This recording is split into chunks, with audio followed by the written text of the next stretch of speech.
অঙ্গনওয়াড়ি কর্মীর বিরুদ্ধে এবার এলাকাবাসীর ক্ষোভ। অঙ্গনওয়াড়ি কর্মীর যারা আধিকারিকরা রয়েছেন তারা ঠিক সময়তে আসেন না, এমনটাই অভিযোগ। সুভাষনগর অঙ্গনওয়াড়ি কেন্দ্র মাস্টার শর্মিষ্ঠা স্কুলের শিক্ষিকা শর্মিষ্ঠা পালের বিরুদ্ধে এলাকাবাসী ক্ষোভ প্রকাশ করলেন। উনি সঠিক সময় স্কুলে আসেন না, মর্জি মতো স্কুল চালিয়ে যাচ্ছেন বলে মূলত অভিযোগ অভিভাবকদের। বাচ্চাদেরকেও সঠিক পরিমাণে খাবার দেয় না বলেও কিন্তু তার বিরুদ্ধে অভিযোগ।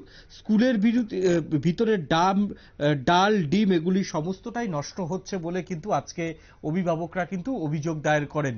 এবং সংশ্লিষ্টরা কি বলছেন আসুন শুনে নি। স্কুলটা হইতে মানে তাই নিলে প্রায় আমরা 10 থেকে 12 বার দরবার করে আসছি, মানে তাই তো পরিচালনা ঠিকভাবে করতে পারতেছে না। আমরা চাইতেছি, এলাকাবাসী সবাই মিলে চাইতেছি আমরা স্কুলটা পরিচালনাটা ঠিকভাবে হোক। কোনো গর্ভবতী মহিলারা টাকা পাইতেছে না, কোনো সুবিধা পাইতেছে না, কোনো কিছু না।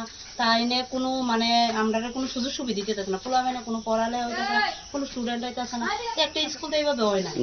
একটা স্কুল হইতে গেলে সেরকম ভাবে চালাইতে লাগে, ম্যাডামরা ঠিকভাবে হইতে লাগে, স্কুলে খাওয়ানটা ঠিকভাবে হইতে লাগে। আমার তো পয়সায় আমার যেহেতু মালটা আছে আমি দেলাইলে শেষ। তোমার যদি হেল্পার লাগে পাড়া প্রতিবেশীরে কো, এলাকাবাসীরে কো, আমরা সবাই হেল্প করুন।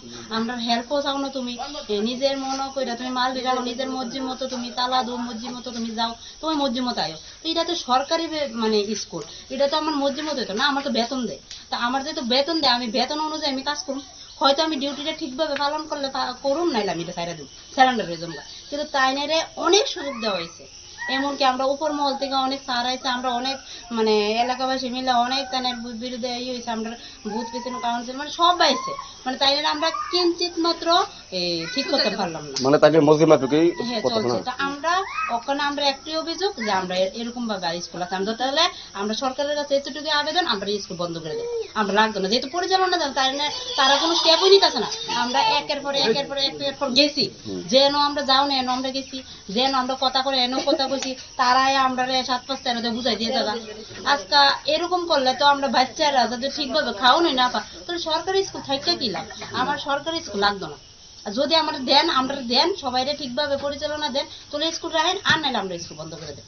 আমরা এতটুকুই, তাহলে ম্যাডামরা ঠিকভাবে দেন, ঠিকভাবে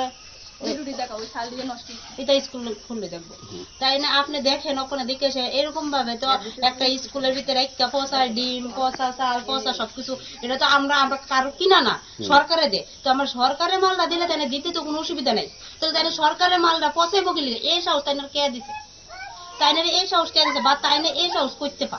তাই না গরিব মানুষ ঠিক আছে, আমরা তাই অনেক সুযোগ দিছি, তাই না গরিব মনে করে আমরা অনেক সুযোগ দিছি।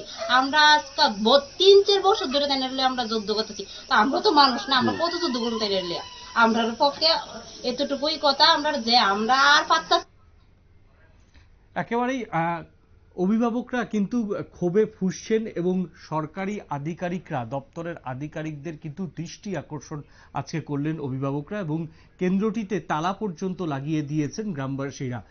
এখন নিয়ে নেব ছোট্ট একটা বিজ্ঞাপনের বিরতির পর আমরা ফিরে আসছি অন্য কোনো খবরে।